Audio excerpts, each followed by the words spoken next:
Awesome. Well, Roger, why don't you get back to it at the Capitol?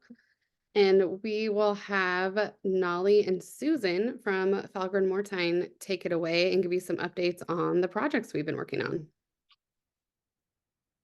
Thanks, Brenna. Thank you. Thanks, Roger. Excellent. I'm trying to start my video, but there we go. Here we go. Hi.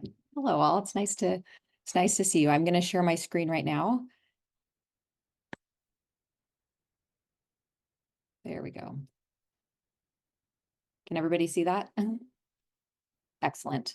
So I'm Nollie Haws. I'm with Fahlgren Mortine. We are the agency who does the PR and marketing for the Idaho Wine Commission. I am presenting with my colleague, Susan Bruns, who will be after me talking about the Wine Folly Region Guide in a little while.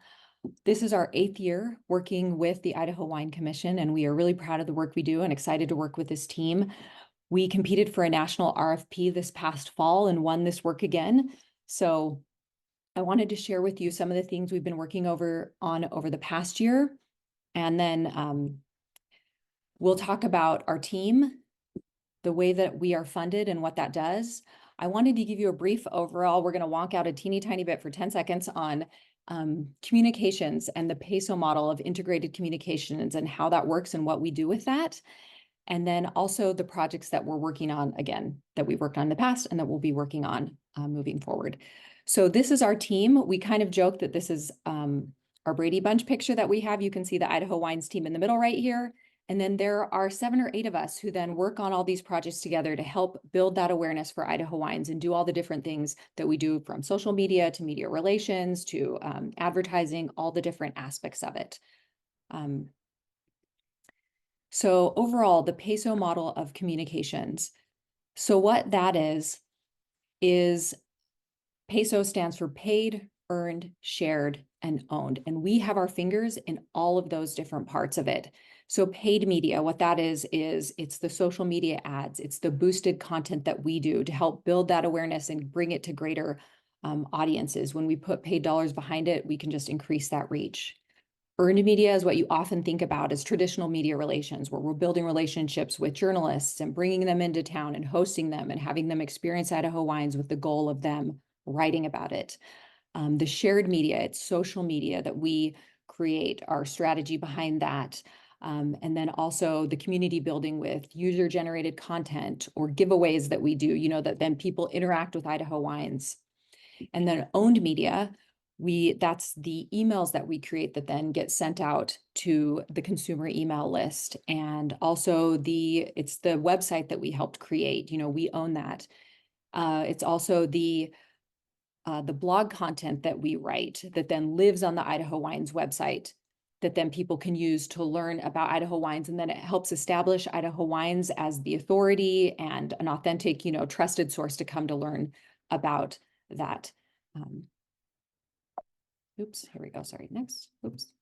So here are some of the projects that we did in 2023 that we're going to go into depth a little bit more. We'll start with the brand evolution. So Idaho Wine Commission had their old branding for a little while, and we felt like we wanted a new refresh of how to really tell the story and capture the feeling and the spirit of Idaho wines about, that some people might not learn about it, that it's a really welcoming, open community that people want to join and be a part of and discover. So you can see that new branding is kind of fun and playful. And here's some of the advertising that we created to go with that. You'll see this new branding on the collateral that we're going to be creating throughout the year, and you've probably seen it last year as well, but helping just convey that spirit of excitement, of community, and all that's happening to move Idaho wines forward into the future. Along with that branding, we did a website redesign. Our team, we have a creative team that we work in conjunction with as well at Fahlgren Mortine, who are incredible professionals who do this work. So that website was worked on for about 6 months last year, and then we launched it mid-September with new features that really help consumers learn more about Idaho wines and then hopefully drive tourism as well, because that's such a big piece of what we want people to do is come experience as well. So there are the new interactive maps showing all the wine regions. There are enhanced event listings that are showing what's going on so that people can really just take a glance and say, hey, I want to come be a part of this thing. So for this website design, you can see a little bit more in depth. You know, you can people will be able to see, okay, here's the wine region and here are all the wineries that are part of it. And so they can kind of plan on the map where they can go and what they can do. We also have some itineraries on the website now too, where it's like, you want to plan a weekend here? This is what you can do. In addition to doing the wineries, here's where you could stay. Here's where you can eat. We want it to be as easy as possible for people to really come and experience that, the Idaho wine regions. Another project we worked on was getting updated photography throughout the state. So we use this to not only tell the story visually on the website, people really, you know, I mean, look at all these beautiful images from all your different wineries and tasting rooms that people will get excited to come visit. These are the images we share with the media that then, you know, they can use to promote it as well. And then we did winter wine weekends. So that was our inaugural year was 2023 doing that. We're working on it this year as well. Again, we had 17 wineries and cideries participate, and the goal of the whole event was to drive people to tasting rooms during that shoulder season when it's not quite as busy. So we did themed weekends, and wineries then chose what they wanted to do based on that theme that they could then use to promote on their own social media. So we did a lot of promotion in a variety of ways. So we did earned media. You can see we had a number of impressions with earned media placements. We did radio advertising. We did a wine event, tasting event at Bogus, where we had 3 wineries come up and offer tastings to the skiers who were there, just as a way we thought to come to people where they are in the winter. So then perhaps afterwards they would think, hey, this is where I want to come visit on a different weekend. I want to go to a tasting room. And that was very successful. We had great feedback from the wineries last year and have also had good feedback so far this year. So we're excited that that was a project we got to do. You can see some of the imagery that you shared with us. So it's soups being made, it's comfort foods, it's charcuterie boards, it's all the beautiful desserts that happen. I know that's a really popular weekend that people love. We heard great things about the bark at Rolling Hills, and you know, people just, and all the Merlot sauce at different places. So anyway, you guys have done a really great job at promoting those things, and we appreciate your partnership on the winter wine weekends. We also have a national media relations program that we are always doing, where we are reaching out to not only wine media, but to tourism-based media and to like culinary media to help establish Idaho wines as a place where people want to be and insert ourselves into that national conversation of what's happening. You can see a number of the clippings that we got from a variety of different places from around the country. We also do a regional media relations program. So as many of you know, we have so many new people that have moved to Idaho that not all of them are aware that Idaho wines exist. So how do we help tell that story to our local people and our regional people throughout the state that this is an opportunity for them? So we have these stories that you can see from Magic Valley about what's happening, not only industry-wide, but more locally, about harvest, about the new website. So we really are trying to build relationships with people throughout the region and throughout the country to help tell the story of Idaho wines.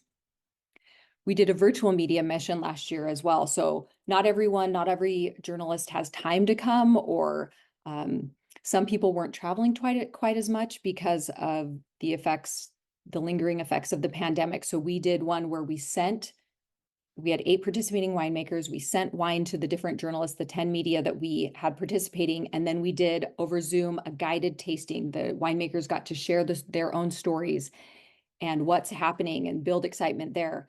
We even had a Wine Business Monthly journalist who came to Savor Idaho last year as a result of that and wrote a piece of it. And we're still working again with those outlets that you can see listed here to then come and market and continue to get stories placed. Not only did we do a virtual media mission, but we did 2 in-person media missions last fall, one to Seattle and one to LA. We partnered with Visit Boise and Visit Idaho in Seattle, and with Visit Boise in LA. You can see the invitation we sent to the wineries that looked similar to the Savor Idaho poster that we did that we thought was really beautiful and kind of helped, convey the spirit of what Idaho Wines is. You can see on the right-hand side, these are some of the publications that we interacted with as a result of those media missions. And here you'll recognize some familiar faces here. Moya, who went to both, and then James, who was at the Seattle Media Mission, helping tell the Idaho wine story and representing you all very well in the work that they do. As I mentioned, we have an organic social media program that we have planned posts every month. Some of the most popular ones that we've found are the winery spotlights. People love to learn about what you are doing, the great work that you're doing in your wineries. You can see that we had a number of Facebook and Instagram followers that we gained over the past year, which is great because we're getting more advocates and people interested in Idaho wines, just building that awareness always just through the different mediums like we talked about. It takes a lot of different ways to help gain people's attention, and this is one of the important ways that we're doing that. We also use social media paid advertising through that because, again, it helps just boost that reach. You can see a number of those. So there's Savor Idaho. There's a cider-based one. There's a tourism-based one. Come to Idaho. Those calls to action to come do this. Click here. Visit now. Buy your tickets today. Those are the things that we're encouraging people to do. As far as advertising goes, much of our advertising is local and regional because that's where most of our audiences are. So it'd be like fly markets, people coming to Savor Idaho, or drive markets, or just the people here in Idaho that we're trying to reach. We do have some national advertising as well that we do. One of those is the Wine Folly project that we're working on that Susan will be talking about later, but the majority, I would say, is local and regional advertising. So for Savor Idaho, we helped work to promote that, to not only promote ticket sales. You can see at the bottom some of the places that we placed advertisements to help build awareness and get people to learn more about it. We designed, again, the new collateral for that, as well as posters, bottleneckers, things that people would notice, and then we want them to come to Savor. And we had a great turnout last year. As you all know, I attended the event and it was really fun to see all the great things you guys are doing in person and the excitement and the enthusiasm that people had for that. We also had a fun project. We only did it last year, but we worked with the Northwest Cider Association to promote Idaho's cider industry. And it worked out really well because it was timing wise in conjunction with not only the Northwest Cider Cup in June, but the first annual Idaho Cider Fest in October. So that was a great jumping off point for us to do media relations. As you can see, we got coverage in all the major Boise publications that talked about the Cider Fest and what's been happening in the industry. And then the Idaho Farm Bureau wrote a more in-depth piece about the industry overall, in addition to having one of their reporters come to the Cider Fest to help tell the story of that. So we're continuing to work on winter wine weekends for this year. We got the data from 2022 of the economic impact that the wine industry has had on our state. So we just created using the new branding, a new fact sheet to tell that story. What are the new numbers of the number of wineries, and how many people are working in the industry? Susan, like I mentioned, is going to talk about the Wine Folly Region Guide and how you can participate in that. We're going to be doing some new video series. We're working with Albertsons for Wine and Cider Month, a grocery store activation in select Albertsons. They're going to be featuring Idaho wines so that people will notice them and buy them even more, as well as working with national journalists to bring them into town. We're redoing the Wine and Cider Guide to have the new branding. There's in the works planning for a media mission in 2024 to New York. So Moya will be heading there on your behalf, and the new branded items that you'll see with the new branding at the different events that we'll be doing. So we've got a lot on our plate, a lot we've been doing. We love this work and we really appreciate your partnership and support as we continue to do that and work on your behalf. And I will turn my time over to Susan now. Thanks, Nollie. Real quick, does anyone have any questions for Nollie before she runs away from us? And if you think of them after Susan's, we can answer them there as well. Okay, perfect. What percentage advertising dollar in state versus out of state? That's a great question. I don't have the exact figures on hand, but I would say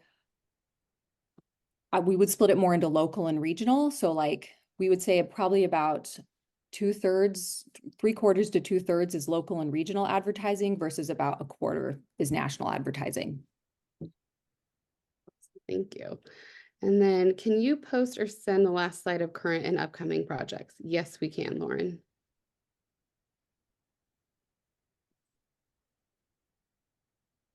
All right, Susan, do you want to take it away?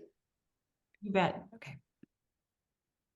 All right. And I'm hoping that you can see the screen. All right. As Nollie said, my name is Susan Bruns, and I have the privilege of working with her and all of the Idaho Wine Commission staff on this account. And one of the big projects we're very excited about for 2024 is an Idaho region guide on winefolly.com. And as you can see from this page, Idaho is in some excellent company, both with well-known wine regions in the United States, but also across the world. And so we're excited, very excited to get to have this opportunity. And what I'm going to talk to you about for just a few minutes is how Idaho wineries can take full advantage of being part of the Idaho Region Guide on Wine Folly. So one of the benefits of Idaho having a region guide is that every Idaho winery has a winery profile as part of the guide. And you can call it a profile or a microsite, but it's 100% free, and it will exist for as long as Wine Folly exists. And our goal today is to tell you how you can claim your profile or your microsite and be ready for when the Idaho Region Guide launches, which is scheduled for June 1st. And the timing is very deliberate to take advantage of Idaho Wine Insider Month. I'm sure you're all familiar with Wine Folly, but just a few statistics about the site. It reaches over 20 million people a year. It has a large following in North America, but also in emerging markets and in Europe. What's especially exciting about Wine Folly is that its largest audience is millennials and Gen Z. And as I'm sure you also know, it's very focused on wine education. So it is creating a new generation or new generations of wine drinkers and wine lovers and wine enthusiasts. And you'll see that in the past, when they've launched some guides, you'll see that they've got some very impressive social media followings, as well as a very large email list. And so when the Idaho Wine Guide launches on June 1st, past guides have had over 5 million people see that launch. So that's why we're encouraging you to get your site ready in advance of Idaho's launch. So on your profile or your microsite, this is the basic information that you'll be asked to share. And I'm guessing that most of you already have this on your websites. The one thing you may or may not have on your website is details of all your current wines and vintages and bottle photography. So we'll talk about that. To claim your profile for Wine Folly, it's 4 steps. I'll walk you through each of them in these slides. But right now, today, you can claim your profile, and this is what it looks like. We'll send this link after the meeting, and when you go to that link, this is the site you'll be taken to. I'll make this just a little bit bigger, or maybe it's easier if you make it larger on your screen. But you're asked for basic information, a contact person that they can get in touch with if they have questions about your profile. And then just filling this out, Wine Folly will take the information and they'll set up a very basic site for you. It takes about 1 business day, and then you'll get an email. Let me see if I can. And the email will come from support@db.wine, and that will let you know that your profile is ready to finish. And you'll be given a link to create an account on Wine Folly's global wine database. And when you go there, they will have already uploaded some basic details based upon the information you sent them, including your website. So here's an example of Houston Vineyards, which has already been, I didn't give them a heads up that we were going to use them as a good example, but they've already been completing their profile. And so you'll see that it looks terrific. It's a great marketing tool to have as part of the wine region guide, of Idaho's Wine Folly Region Guide. So they'll provide some basic information, and then you'll be prompted to share your story, help people understand and learn more of your brand. And the best part about it is it's dynamic. So if you want to upload new photography over time, you can certainly do that. If you have new team members you want to share, that's all it's all information that you can update as your winery grows. And one cool feature of your winery profile is they encourage you to share very specific information about your wines, about your vintages.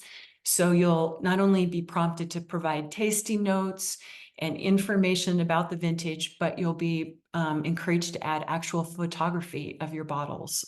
So they recommend that you do your current vintages first, and then especially if you've been at this for a while, if you have past vintages and your new ones as they arrive. And once that's done, you can really sit back and enjoy having this marvelous marketing tool on Wine Folly. And I should say that every Idaho winery will have a profile. Our agency will take care of uploading the basic information about your site.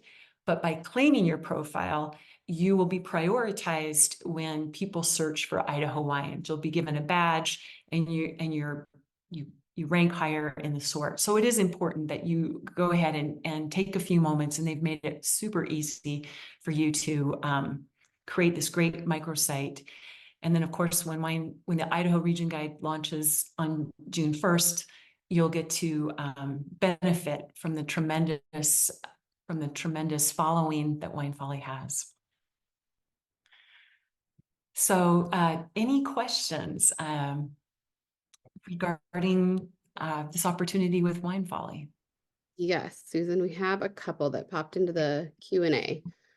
The first one is, will the Idaho region image be different from all of the other wine region images? The images you showed in your presentation all looked very similar, and I would hope we would want to stand out and draw in attention. So great question. The image is created by Wine Folly. They have won awards for their graphics. I hope I'm not, I think Madeline Puckett's partner is a graphic artist. So I think, but anyway, and we will have our own Idaho graphic, and that is, it's Wine Folly's site. So they create that. However, they base it on the unique history and information about Idaho wines. So, well, when they're side by side, you definitely see a similar theme of colors and stuff.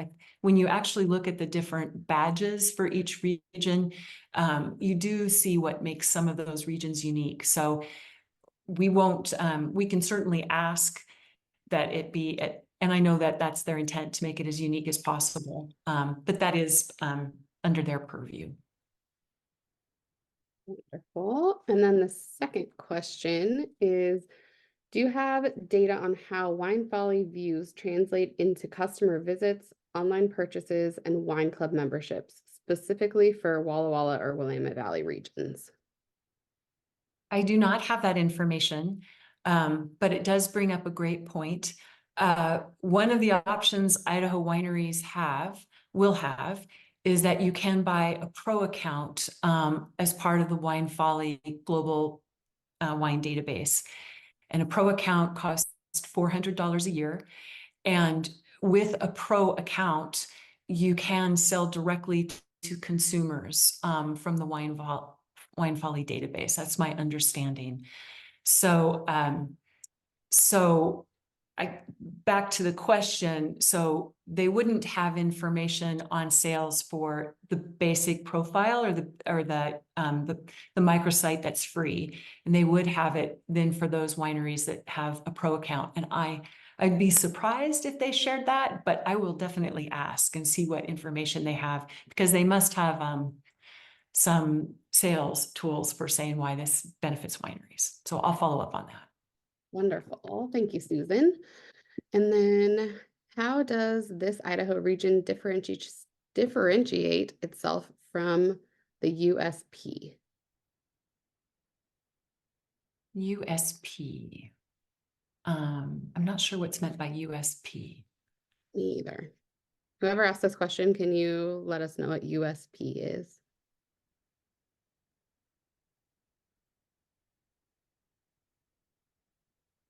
And it could be something we could follow up with if they're not. Yeah. Unique selling position. So can you read the question one more time, Brenda? Yep. How does this Idaho region differentiate itself? What's the unique selling position? Oh, okay. What's the unique selling position? So that's what we will be working with Wine Folly to create the region guide. We will be providing them with information about Idaho's history of winemaking, the land, the climate, weather. We actually provide them with weather data for 10 years, and they are a wine education site. So their goal is to educate wine consumers and wine enthusiasts.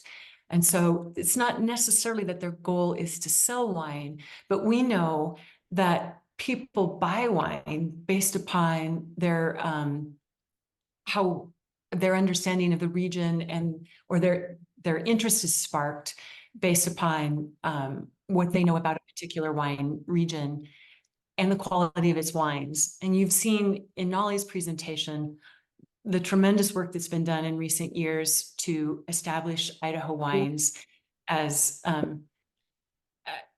wines well worth the time for consumers to look to taste, to investigate, to visit the region.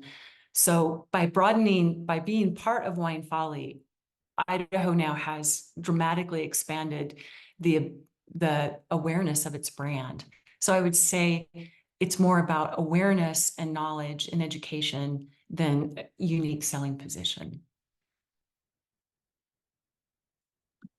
I hope that answered the question. Susan, I just want to say you're doing awesome. And if anybody really has like specific questions too, more so like they can always send Susan or Nollie. I mean, they're full of information. So sorry to interrupt you, but this is just what I do, like, right? Because I get excited about it. But Can I add something in as well? And Susan touched on it at the beginning of her presentation as well, but knowing as the generations of wine consumers everyone has a different way to gather information, that to reiterate, like millennials and Gen Z people, like they want to do their research. They want to understand on their own. And again, this is the way that they want to do it. You know, I'm not just taking someone's word for it. I want to learn about it. And this is a deep dive, and that you're going to provide that information that helps them do that in the way and in the place that they want to be finding out information about wine. Hey, Susan, I have another question for you. I think you talked about this at the beginning. Where do the wineries go to get the Wine Folly listing? We will send you the URL. So there's a URL, and at that URL, you'll provide some basic information, and then Wine Folly will provide you with an account to log in, and then you'll complete it from there. So. Susan, one more thing. Is there a deadline when all of this should be submitted from the winery? There is no deadline, but we really encourage wineries to complete their profile before June 1st. Otherwise, they'll miss out on this tremendous launch that Wine Folly will do regarding the Idaho Region Guide.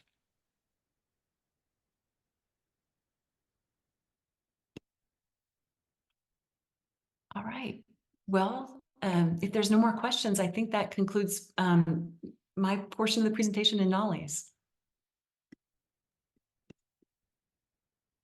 Looks like we have one more question.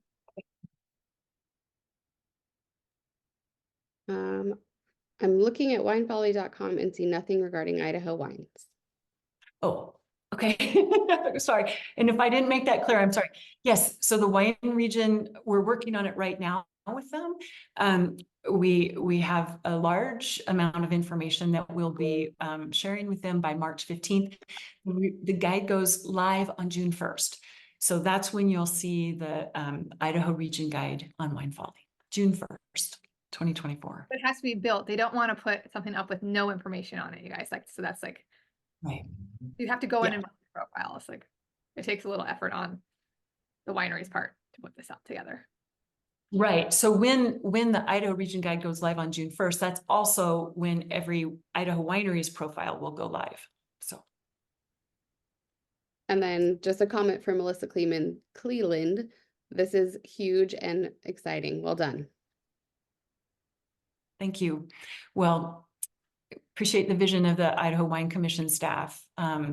We did a lot of research and we really checked out, we talked to other wine regions that have had done the guides and made sure that we knew that it was a great experience, but it was the vision of the Idaho Wine Commission staff that got us to this point. So. All right, I'll stop sharing my screen. And thanks so very, very much for your time. We appreciate getting to be part of the Idaho Wine Commission's annual meeting. Thank you so much. Looks like we have one more question. Do you have time for one more? Absolutely, yeah. All right, this says, what percentage of winery profiles will you need in order to make a go, no-go decision on the June go live date? The great news, we've already made the go decision. So the Wine Folly Region Guide for Idaho will happen no matter what. So your microsite / profile is purely optional, but Idaho's going to have an amazing region guide on Idaho on Wine Folly as of June 1st. The more wineries though that claim your profile, the more robust it will make the region guide. Because the obvious next step after you've learned about Idaho wines and Idaho's climate and region and winemaking history is you're going to want to go check out the wineries. So yeah, so we hope every winery will claim their profile.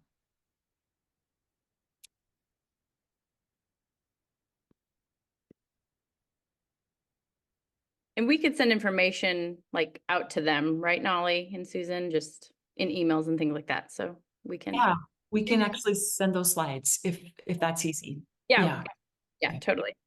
Well, wonderful. Thank you so much, Nollie and Susan. It's always wonderful to have you guys speak, and we have a great partnership, and it's wonderful to work with you both on a personal level. So we're gonna take a quick coffee break and come back at 11:15. And please say hi tomorrow. My colleague John Curtis and I will be at the reception tomorrow afternoon. So would love to meet any and all of you in person. I know we've met a lot of you in person already. So have a great rest of your meeting. Thank you. Thank you, Nollie and Susan.